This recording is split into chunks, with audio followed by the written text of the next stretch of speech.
Dios le bendiga otra vez. Amén. Saludamos ahora oficialmente a los hermanos presentes, a los que están a la distancia y que estarán compartiendo con nosotros en el día de hoy el mensaje de la palabra del Señor. Estamos aquí en la iglesia principal de Valles de Bendición en Puerto Rico. Bueno, quiero que en el día de hoy vayamos al libro de Mateo. Vamos a ir a Mateo y vamos a leer en el capítulo 13, versículos 1 hasta el 9. Quiero utilizar esta parábola que es bastante conocida por casi todos los cristianos, pentecostales y evangélicos, bautistas y metodistas, presbiterianos y wesleyanos. Todo el mundo conoce esta parábola. Mateo capítulo 13, versículos 1 al 9, que lo voy a leer a la gloria del Padre, del Hijo y del Espíritu Santo. Aquel día salió Jesús de la casa y se sentó junto al mar, y se le juntó mucha gente. Y entrando él en la barca se sentó, y toda la gente estaba en la playa. Y les habló muchas cosas por parábolas, diciendo: He aquí, el sembrador salió a sembrar. Y mientras sembraba, parte de la semilla cayó junto al camino, y vinieron las aves y la comieron. Parte cayó en pedregales, donde no había mucha tierra, y brotó pronto, porque no tenía profundidad de tierra. Pero salido el sol se quemó, y porque no tenía raíz se secó. Y parte cayó entre espinos, y los espinos crecieron y la ahogaron. Pero parte cayó en buena tierra, y dio fruto, cual a 100, cual a 60 y cual a 30 por uno. El que tiene oídos para oír, oiga. Te glorifico, Padre, y me pongo en tus manos, para que en este día tú me conviertas en un canal de bendición. Yo quiero ser tu vocero. Que tú en el día de hoy pongas tu palabra en mi boca, para que mi alma sea edificada, y el alma de los que están aquí presentes y de los que a la distancia escucharan este mensaje. Te lo pido en el nombre de Jesús. Amén y amén. Yo quiero utilizar un tema que no suena muy bonito, y es una pregunta: ¿qué terreno soy yo? Pero al decir qué terreno soy yo, estoy diciendo qué terreno eres tú, porque la palabra es cortante tanto para acá como para allá. Usted sabe que Jesús era especialista enseñando a través de parábolas. La palabra parábola, para el que no sabe lo que significa, es una ilustración de cosas materiales o tangibles que traen un mensaje espiritual. Y Jesús era especialista utilizando las parábolas. A algunas de ellas Él le daba el significado y la explicación en público. A otras, Él le guardaba el secreto para dárselo a los discípulos cuando estaban aparte con Él, porque no toda la palabra que Él hablaba, Él se la declaraba abiertamente a todo el mundo. Habían cosas que Él se las participaba exclusivamente a aquellos que caminaban con Él todo el tiempo. Esto para mí también es una enseñanza, porque hoy en día hay muchas cosas que usted y yo como cristianos sabemos, porque el Espíritu Santo nos las revela, porque la palabra nos las ha dicho, y que son ajenas al mundo, que el mundo ni las entiende ni se da cuenta de lo que hay, porque sus entendimientos están cegados. Pero gloria a Dios que nuestro entendimiento ha sido abierto por el Espíritu Santo, para que nosotros entendamos cosas profundas de Dios, porque Dios le ocultó estas cosas a los sabios y a los grandes de la tierra, y se las reveló a los pequeñitos, a los que están aquí, a los que creen en Él, a los que no tienen el ego grande, a los que posiblemente no tengan mucho dinero ni mucha preparación, escolaridad, pero sí tienen temor al Dios que lo creó y que le sirven con un corazón sincero. Aquí vamos a encontrar, hermanos, cuando nosotros queremos enfatizar sobre algo, siempre tratamos de repetirlo varias veces. Esto a veces decimos es algo repetitivo, y como que suena feo cuando alguien dice, es una redundancia decir lo mismo dos veces, aunque lo digan de forma distinta. Pero dentro de nuestro idioma, y también Jesús lo utilizaba, a veces cuando él quería darle importancia a lo que él estaba diciendo, porque era algo verdaderamente importante, él lo repetía más de una vez. Y este es el caso de esta parábola. Jesús hizo varias repeticiones en esta parábola. Y esta parábola no solamente la relata Mateo en el capítulo 13, versículos 1 al 8, sino que Marcos en el capítulo 4, versículo 1 al 9 también relata la parábola del sembrador. Y también Lucas en el Evangelio, capítulo 8, versículos 4 al 8. Así es que el Señor habla en esta parábola porque quería que la gente entendiera verdaderamente el mensaje que Él quería traerle. Acá en Lucas capítulo 8, en el versículo 4, dice: juntándose una gran multitud y los que venían a Él de cada ciudad. Vamos a partir desde ahí. Aquí Lucas, tanto como Mateo y como Marcos, hablan de una gran multitud. Ustedes saben que a Jesús lo seguía mucha gente. Y cuando decían Jesús está en tal lugar, la gente caminaba a kilómetros y rompían aldeas y venían por donde fuera, pero querían llegar a oír al maestro de los maestros. ¿Por qué sucedía esto? Porque aún los fariseos, los saduceos y los que tenían religión en aquel tiempo se daban cuenta que cuando Jesús hablaba, su enseñanza era distinta a cuando hablaban los maestros de la ley y aquellos que conocían palabra simplemente porque la habían estudiado. Pero Jesús es la misma palabra de Dios. Por lo tanto, la sabiduría que Jesús transmitía en sus enseñanzas tocaba las fibras del alma. Y la gente se alimentaba de tal forma que no le importaba el sacrificio que tuvieran que hacer. Ellos lo hacían por llegar donde estaba el buen pan. Es como cuando pasa hoy en día. Usted quiere comerse una buena comida, aunque el restaurante le quede lejos y aunque sea caro, usted prefiere ir allá, porque es comida de calidad. Pero usted no va a uno, aunque sea mucho más barato, al lado de su casa, porque posiblemente lo que es comida recalentada. O posiblemente lo que hay es algo que a usted no le gusta. ¿Verdad que la comida buena hay que saborearla? Aunque nos cuesta. Pues así, dando un ejemplo en el sentido espiritual, así pasaba con las enseñanzas de Jesús. Era muy diferente a las enseñanzas de los fariseos y de los saduceos. Entonces Jesús, aprovechando la ocasión, y recuerde bien que Jesús conoce todos los corazones. Chiquín, tú eres el más cerca que estás de mí aquí. Jesús conoce tu corazón. Marisa, Jesús conoce tu corazón. Luis, Dios conoce tu corazón. Danaida, Dios conoce tu corazón. Cada uno de nosotros, aquí habemos un grupo de gente, y posiblemente yo los conozco a ustedes a toditos por su nombre, los conozco por su físico, pero lo que hay dentro del corazón y de la mente, yo no lo sé. Yo no lo conozco porque yo soy un mortal al igual que ustedes. Y mis conocimientos están limitados. Pero Jesús que está aquí, ¿cuántos lo saben? Jesús que está aquí, vuelvo y repito, que está aquí, ¿lo sabían? Porque Jesús está aquí. Si usted no lo sabe, yo se lo digo. Pero yo lo siento, yo sé que Él está aquí. Y aunque Él no está aquí físicamente como estaba con los apóstoles, está aquí a través del Espíritu Santo, a quien Él dejó para que lo representara y que estuviera en medio de su pueblo. Él conoce a cada cual individualmente. Lo que hay en tu mente, lo que hay en tu corazón, lo que hay en tus sentimientos, en tus emociones, Él lo conoce. ¿Qué pasa? Que Jesús, cuando ve aquella multitud tan grande, Él sabe lo que hay en la mente, en los corazones de aquellos que están allí.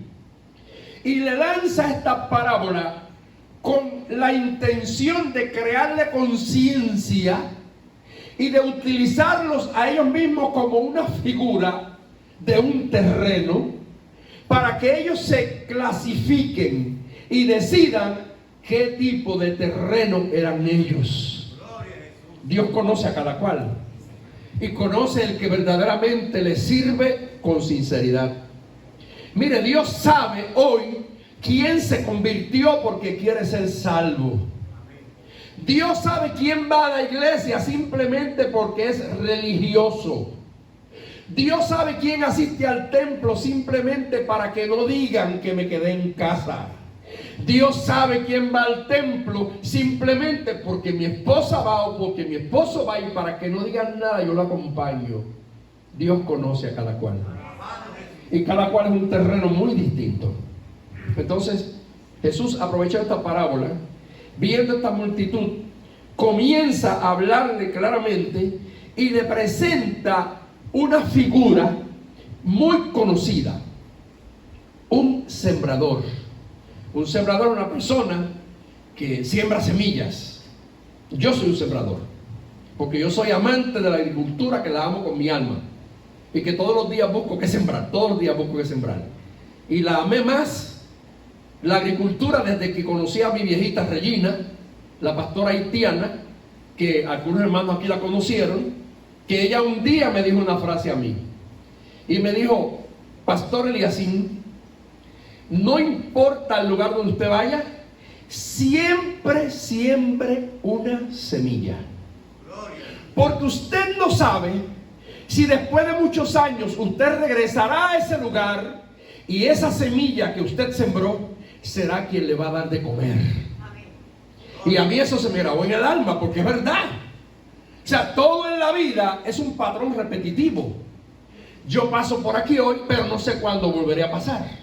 Y si yo sembré una semilla buena, el día que yo vuelva a pasar, esa semilla produjo, como ya ustedes saben, yo les conté a ustedes de la historia de la semilla de caoba, que yo sembré en el desierto de Haití. Una semilla que yo simplemente la puse en el polvo y le echaba agua todos los días, y me fui y nunca más volví. Y recuerdo que volví en el 1995 con Bebé, mi hijo que está aquí hoy, y que el bebé tenía 15 años, y lo llevé a Haití en el 95 y fuimos a ese sitio a Bonal.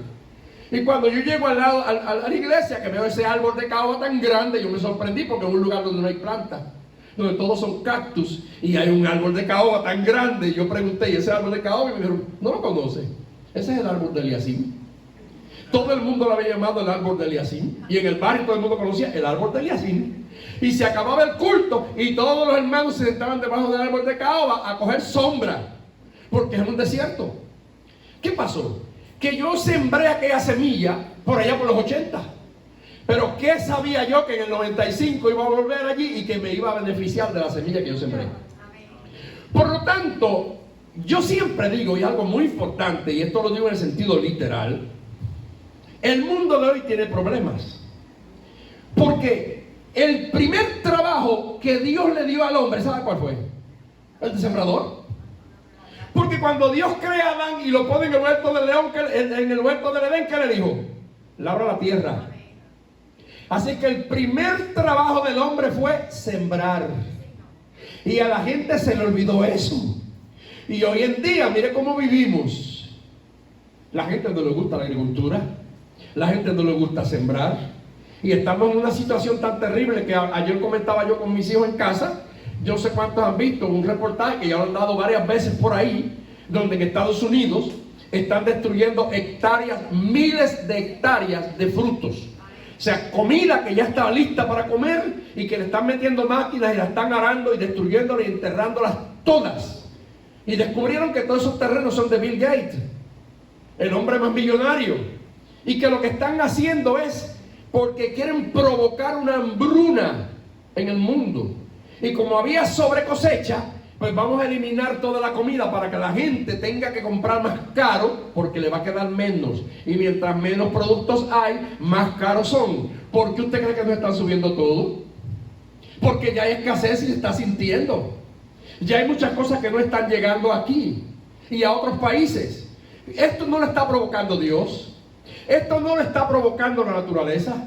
Esto lo está provocando la rebeldía del mismo hombre, que se le olvidó la labor que Dios le dio. Siembra la tierra para que comas, porque con el sudor de tu frente que te mantendrás todos los días de tu vida.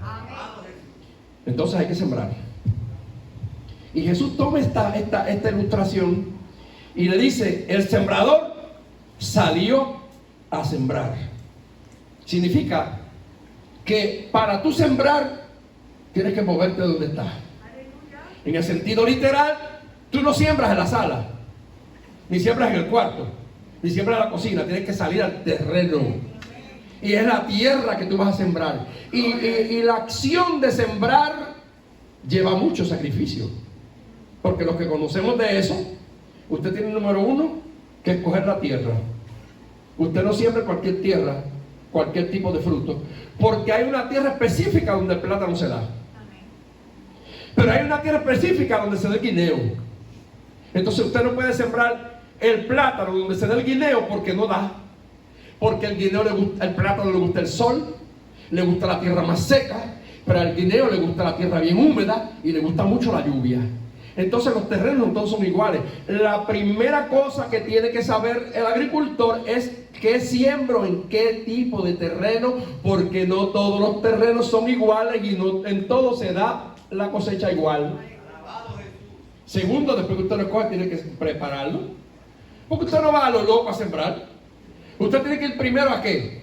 A quitarle la maleza, a quitarle el pasto malo, los abrojos, los espinos, a limpiarlo bien. Y después que usted lo limpia, yo me acuerdo en mi tiempo que se utilizaba el picotearlo. Se hacía con bueyes. ¿Cuántos llegaron a ver los bueyes?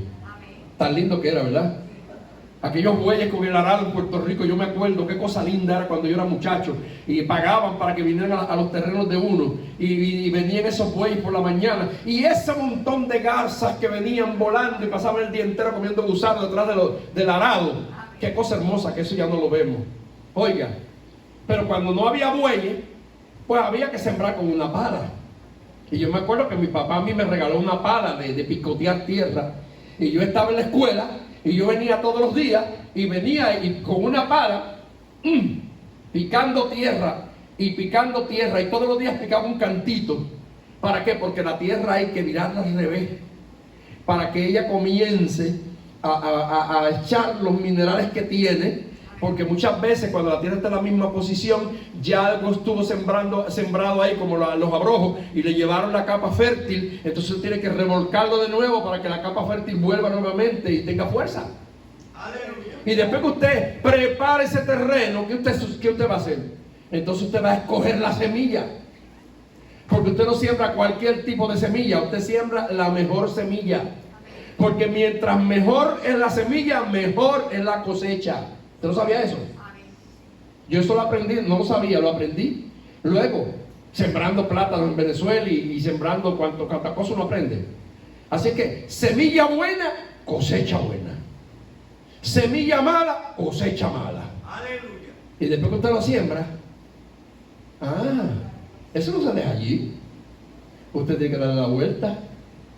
Porque el pasto malo siempre nace. Eso que usted no siempre nace. Y tiene que irse quitando la semilla buena para que ella quede libre. Y usted tiene que echarle abono. Y usted tiene que echarle agua. Y usted tiene que cultivarlo y esperar con paciencia el fruto. Que algunos dan a los 3 meses, como el maíz. Que algunos dan al año, como el plátano. Que algunos dan a los 10 meses, como la yuca. Cada cual tiene su tiempo. Pero sea como sea, usted tiene que esperar. Así que Jesús, que conoce todo esto, porque Él es el que hizo la tierra. Jesús es Dios. Y yo recalco mucho en esto últimamente, porque la gente quiere decir que Jesús no es Dios. Jesús es Dios. Y Él estuvo presente en la creación. Y por Él fue hecho el cielo, por Él fue hecho la tierra. Y Él conoce la tierra y sabe lo que la tierra produce. Y Jesús, mis queridos hermanos, enseñó acerca de todo esto. Y en el tiempo en que Jesús estaba, Palestina es un lugar de mucha siembra. Pues Jesús usó una figura de algo conocido por ellos. Y le dijo: un sembrador salió a sembrar. Y pasó algo. Parte de la semilla, escuche bien, que el viento me lleva a la página. Parte de la semilla cayó junto al camino. Yo quiero concentrarme en esta primera parte. Si me tomo un mes, no se apure, que yo pensaba que yo predico por capítulo. Parte cayó en camino, junto al camino. Aquí lo que nos está diciendo es la ubicación. No es normal que uno siembre junto a un camino, porque el camino es un acceso por donde mucha gente pasa. Aleluya. Todo el mundo pisa, y todo lo que está junto al camino corre peligro, porque si usted siembra junto al camino, aun si llegara a parir, no es suyo. Porque el que pasa se lo lleva. ¿Sí o no? Se lo lleva. Así que todo lo que hay junto al camino peligra. No importa el valor que tenga lo que se sembró junto al camino, peligra. Así que la ubicación ya es errónea. Y esa ubicación de la que Jesús habla, donde cae la semilla, trae unas consecuencias. Y aquí dice dos cosas.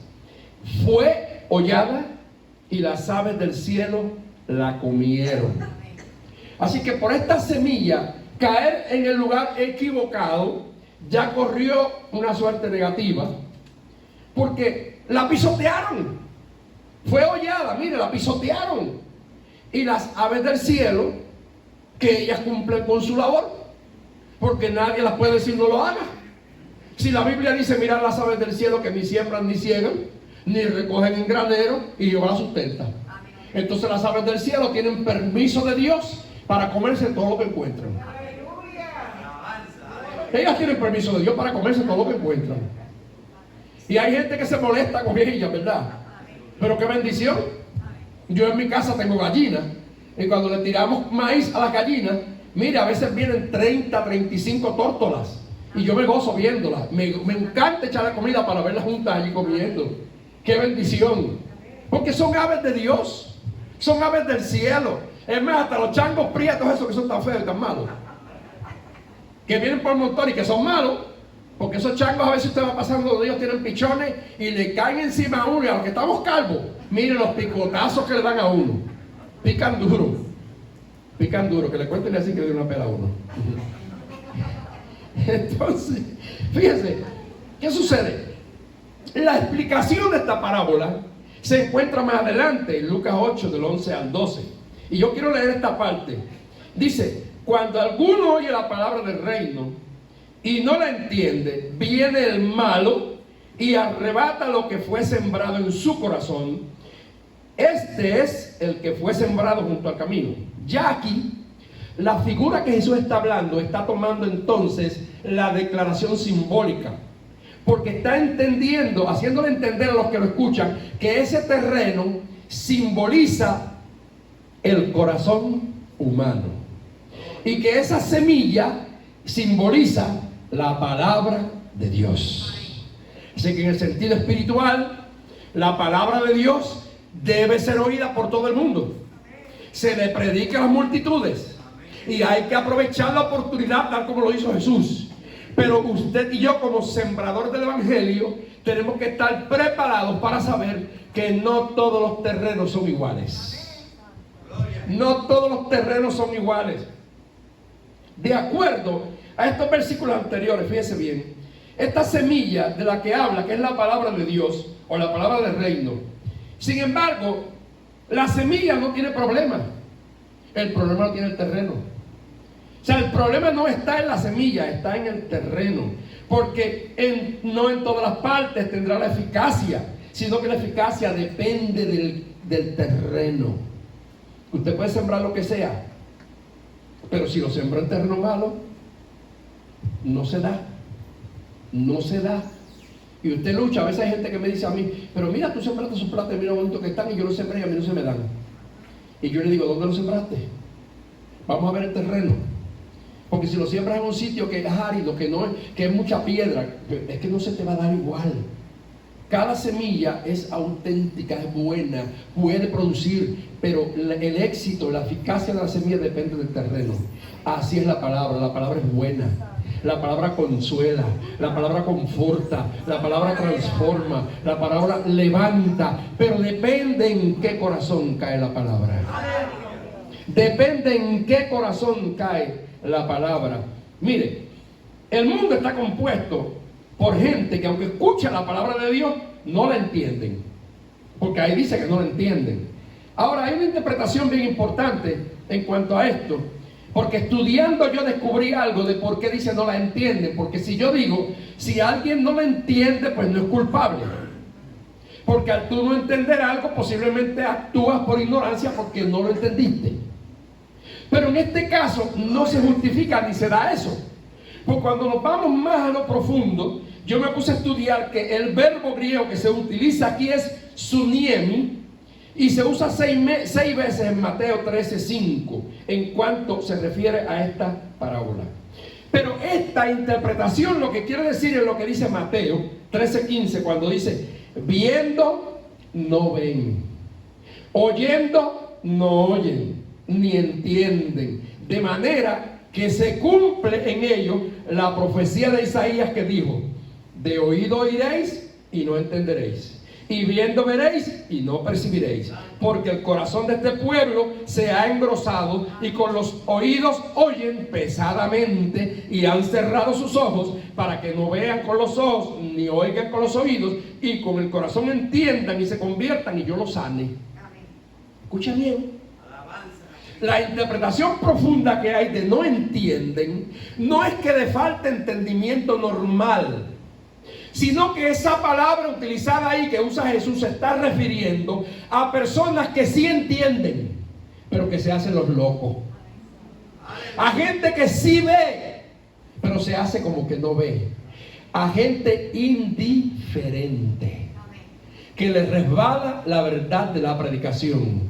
Los de junto al camino son aquellos que oyen la palabra del Señor, pero no le dan valor, no le dan importancia, y por eso vienen las aves malas, que es el mismo diablo, y le arrebata lo poquito que oyeron de la palabra del Señor. Mire, y yo creo que los que estamos aquí, que somos predicadores o que hemos evangelizado a alguien, nos damos cuenta que hay gente que por más que usted le hable, se pierden. Hay gente que usted quiere echárselos al hombro para salvarlos y no lo logra, porque es que ellos saben la verdad, pero no quieren aceptar la verdad.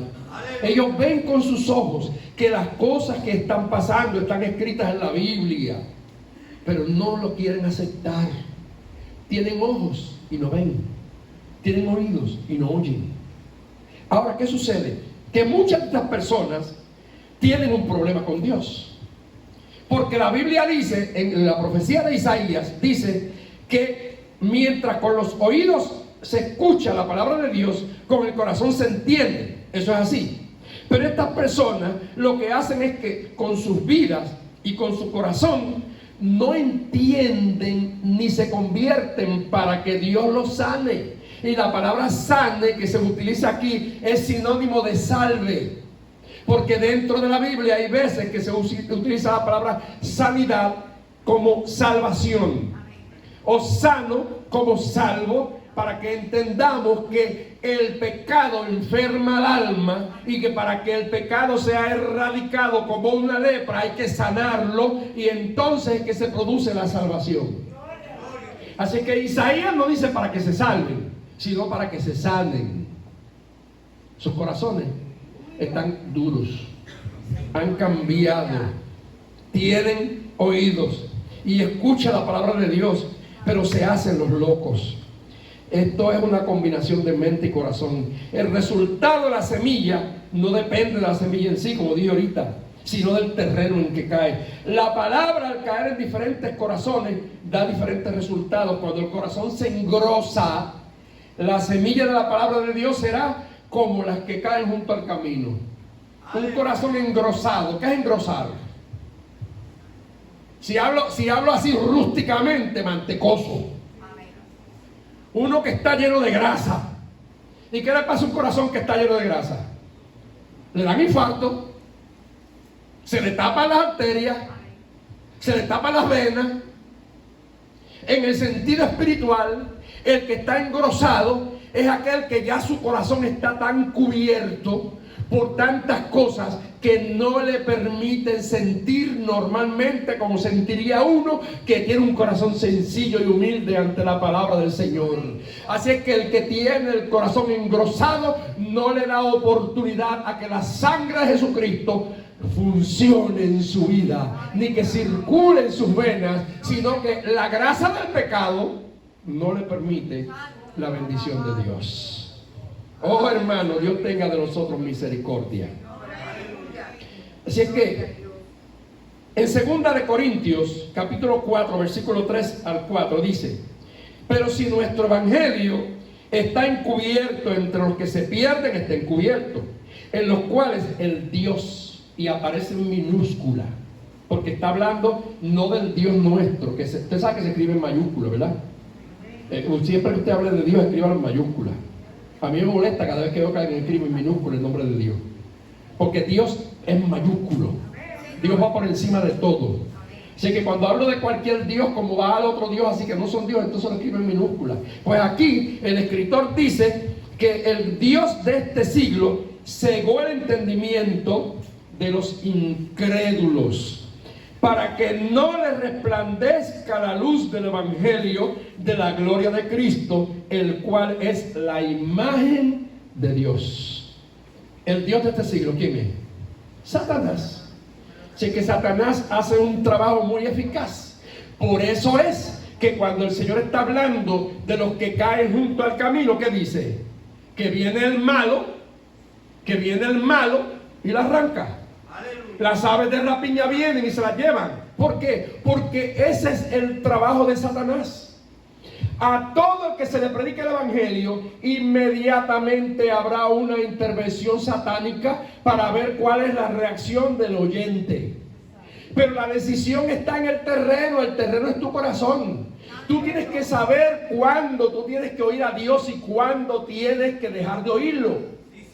Y a Dios nunca se deja de oír. Así es que al diablo no se le puede oír, porque él trata inmediatamente de sacarte la palabra. Mire cuántas personas a veces usted le habla de Cristo, y cuando le habla del Señor se ponen alegres, muy contentos, y usted dice: qué bueno, gloria a Dios, esa persona aprobó todo lo que usted le dijo. Pero llegó un poquito más adelante y se encontró con otro vicioso como él, o se encontró con una persona del mismo estilo de vida y de conducta. E inmediatamente esa persona viene y le dice todo lo contrario a lo que usted le dijo, y la persona sigue igual y no cambia. Usted y yo, ¿cómo nos sentimos entonces? Como frustrado. Usted se siente como el sembrador cuando usted siembra una mata y por más que la condiciona no quiere echar para adelante. Pues ¿qué pasa? Que ahora yo, pues tan pronto veo una mata que me está dando problemas, la arranco y la boto seguida. No pierdo el tiempo con ella, porque la Biblia me dice que el árbol que no da fruto hay que cortarlo, porque si lo dejo ahí, ¿sabe qué hace? Que inutilice el terreno. Así que eso es así. Yo siembro mucho, y cuando veo unos matices de plátano que está ahí media, usted sabe, dándome candela, que yo la limpio, que yo le echo el abono, y veo que sigue igual, voy a seguir y le digo: tú no sirves para nada, la arranco y la boto. Y busco una buena de calidad y la pongo en su sitio y echa tú para adelante, que aquella no se lo merecía. Gloria a Dios. Entonces, es verdad, usted tiene que aprender que eso es así.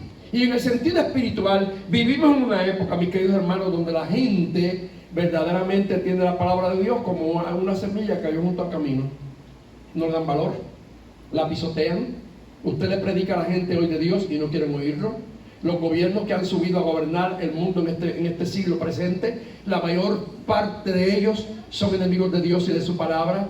La mayor parte de ellos se le predica, pero no quieren oír el mensaje de Jesucristo. No. Bueno, yo no sé cuántos se acuerdan que aquí en el 1970 se originó el Día de Clamor a Dios. ¿Cuántos se acuerdan de eso? De aquella época, ¿se acuerdan? Para allá, para los 70, Jorge Rasky fundó el Día de Clamor a Dios. ¿Por qué? Y aquello fue una manifestación porque habían mandado a cerrar la iglesia de Dios Pentecostal de San Juan. Se habían metido allí bajo el gobierno de Rafael Hernández Colón, y eso fue así porque es historia. Y habían cerrado la iglesia de Dios Pentecostal, y hubo una manifestación grandísima, y se tiró por las calles, y allí en el Capitolio hubieron miles y miles y miles y miles de cristianos de todos lados que llegaron. Oiga, eso fue terrible, porque la gente empezó a venir hasta de República Dominicana. Yo conocí gente que venía de Venezuela, que venían de Colombia, de Estados Unidos, y eso tomó auge, que en Puerto Rico en esa década del 70, 80 hasta casi los 90, el Día de Clamor a Dios ya Puerto Rico era como un día de fiesta, porque era para todos los cristianos. Yo recuerdo que eso venían de Mayagüez, de Isabel, esas guaguas de pasajeros, de 60 pasajeros, todo el mundo venía, todos los evangélicos llegaban allá, ¿verdad que sí? A clamar a Dios y a orar y a escuchar el mensaje, a tirarse de rodillas. Y no había un canal de televisión en Puerto Rico que no estuviera presente. ¿Y cuántos políticos nuestros desfilaron por allí? Porque yo me acuerdo que yo fui a varios de ellos y estaba el presidente del Senado, que si iba el gobernador, que si iba el otro. Sí, ¿por qué razón? Porque allí había miles y miles de votos. Allá había miles y miles de cristianos que también votamos, ¿ves? Que también votamos, porque nosotros votamos. Usted sabe que votamos, ¿verdad? Entonces, pues ¿qué pasa? Los gobernantes y los políticos todos se enfilaban allí, tan pronto llegaba la invitación, allí iban los canales de televisión. ¿Pero qué pasó? Pasa el tiempo y mira este año, ¿algún canal lo pasó? ¿Alguien lo presentó? Porque con el tiempo la gente le fue perdiendo el interés por las cosas espirituales. De que haya contribuido la organización de una u otra forma negativa por cosas que han pasado que no van al caso, es verdad, pero en general el pueblo cristiano y no cristiano en Puerto Rico ha perdido el deseo de buscar a Dios, y hemos puesto a Dios en último término. Y es raro que usted vea en Puerto Rico hoy en día un canal de televisión que invite a un cristiano a entrevistarlo cómo Dios lo cambió. Eso es raro. No. Y si por ejemplo usted ve que van a veces, hay programas ahí de competencia, va alguien que canta un himno cristiano, hasta se ríen, porque a la gente no le interesa a Dios. O sea, lo que le quiero decir hoy es que los corazones del pueblo nuestro están como el terreno junto al camino, que le han quitado el valor a la semilla tan preciosa que es la palabra del Señor. Usted sabe que uno de los versículos que más yo uso en mis predicaciones como misionero es esa que dice: irán dando y llorando el que lleva, el que sabe, escuche, el que lleva la preciosa semilla. No dice el que lleva la semilla, la preciosa semilla, porque se está refiriendo directamente a la palabra de Dios. Y la palabra de Dios es preciosa. No hay libro más precioso en la tierra que la Biblia. No hay carta más amorosa que la Biblia, porque es la carta de Dios a su iglesia, la novia. Y ahí el Señor derrama lo bueno y lo malo que tiene para ella, para que ella se prepare y se encuentre con Él. Dios le habla a los judíos, Dios le habla a los árabes, Dios le habla a los ateos, Dios le habla a los cristianos, le habla a los impíos. A través de la Biblia hay para todo el mundo. Es la semilla más preciosa que hay en la tierra, la palabra santa del Señor. Pero qué terrible que mucha gente hoy no le da valor, y la palabra le entra por aquí y le sale por aquí. Entonces no es culpa de que las cosas estén tan malas, porque es que no es culpa de Dios que las cosas estén tan malas, porque cuando Dios advierte, lo advierte por una razón. Es como el papá. Aquí los que somos papás y los que son mamás saben que la Biblia dice claramente, ¿verdad? El Señor, hablando a la iglesia de la Odisea, ¿qué le dijo a la iglesia de la Odisea? Yo reprendo y castigo a los que recibo por hijos. O sea, el Señor reprende, o sea, te da un sacudión primero y después te castiga.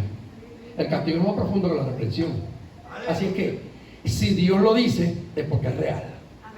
Cuando usted como padre tiene un hijo y usted hoy lo reprende y mañana lo reprende, ya el tercer día que usted hace, lo castiga.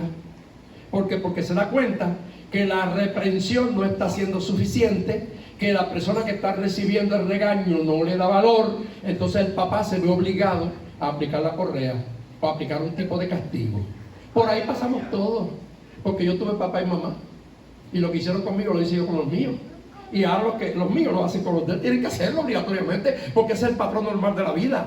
Tú amas a un hijo, es que tú lo amas. Y como tú lo amas, el hijo no siempre hace lo correcto. Entonces, ¿qué tienes que hacer? De vez en cuando un sacudión para que se encarrile, por amor a él mismo.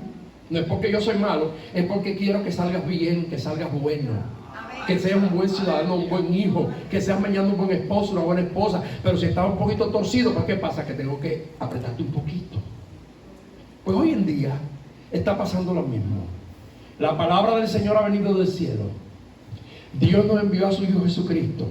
El Evangelio está siendo predicado por aquí, predicado por allá, pero la mayor parte de la gente hoy en día no valoran la palabra del Señor. Entonces, ¿qué sucede? Que Dios se provoca a ira.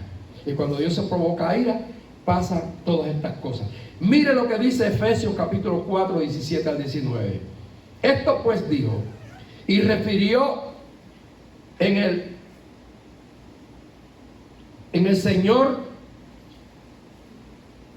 que ya no andéis como los gentiles, que andan en la vanidad de su mente, teniendo el entendimiento entenebrecido. ¿Sabe qué es entenebrecido? Con tinieblas, con oscuridad. Y ajenos a la vida de Dios por la ignorancia que en ellos hay, por la dureza del corazón, los cuales después que perdieron toda sensibilidad, se entregaron a la lascivia para cometer con avidez toda clase de locura. Oiga, qué palabras tan tremendas. O sea, la condición en que vive el mundo hoy no es culpa de Dios.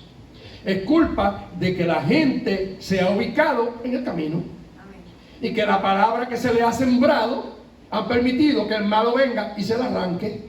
Y que de momento la reciban, pero al ratito ya no le dan importancia, porque eso es lo que la Biblia dice claramente aquí. Cuando alguno oye la palabra del reino y no la entiende, viene el malo y arrebata lo que fue sembrado de sus corazones. Esto es lo que fue el que fue sembrado junto al camino. Y ya le expliqué a lo que se refiere la palabra que no entiende. No es que no puede entenderla, sino que lo entiende pero no lo reconoce, que lo ve pero hace que no lo ve, que lo oye pero hace que no lo oye. Entonces, por esta razón el enemigo tiene acceso y puede entrar y arrancar la palabra. Pero cuando usted verdaderamente valora esa semilla hermosa que tiene, usted le abre las puertas a Dios y esa palabra lleva fruto y lo lleva en abundancia. Dios le bendiga y los dejo con la primera parte. Vamos a dejarlo solamente con los que cayeron en el camino, porque después me toma mucho tiempo los otros y yo sé que algunos aquí tienen sueño. Gloria a Dios. Los que tenían se despertaron. Levante su mano y alabe al Señor. Gloria a Dios.